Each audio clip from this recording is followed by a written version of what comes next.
Friends, welcome to Jaya's garden. இன்றைக்கி ஒரு சின்ன அறுவடை பண்ணிடலாம் அப்படின்னு பார்க்குறேன். ஏன்னா இங்கே பாருங்களேன், நிறைய பழுத்து எல்லோரும் வந்து சாப்பிட்டுட்டு தான் போகிறாங்க.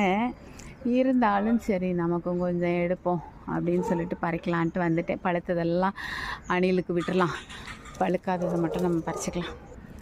பறிச்சிட்டு வந்துட்டேங்க. பழுத்து கிடக்கிறதெல்லாம் விட்டுட்டேன்.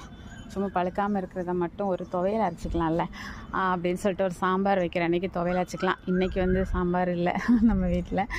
சரி, இன்னொரு நாள் சாம்பார் வைக்கும்போது வச்சுக்கலாம்னு சொல்லிட்டு பறிச்சிட்டே மற்றதெல்லாம் பழுத்துருக்காங்க நிறைய. சரி, அவங்களுக்கும் வேணும்ல, அதனால் மக்கள் சாப்பிட்டு போட்டும், குருவி அப்புறம் அணில் இவங்கெல்லாம் சாப்பிடுவாங்க விரும்பி.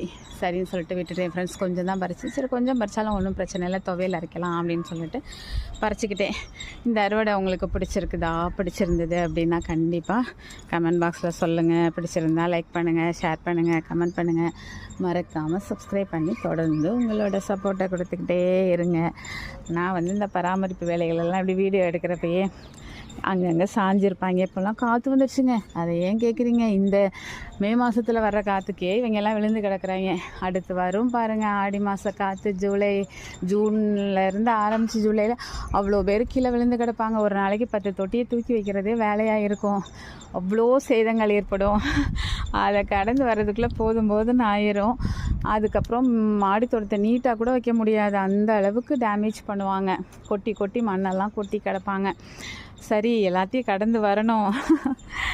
ஓகே ஃப்ரெண்ட்ஸ், இந்த வீடியோ உங்களுக்கு பிடிச்சிருக்கும் நம்புறேன். பிடிச்சிருந்தா லைக் பண்ணுங்கள், ஷேர் பண்ணுங்கள், கமெண்ட் பண்ணுங்கள். மறக்காமல் சப்ஸ்கிரைப் பண்ணி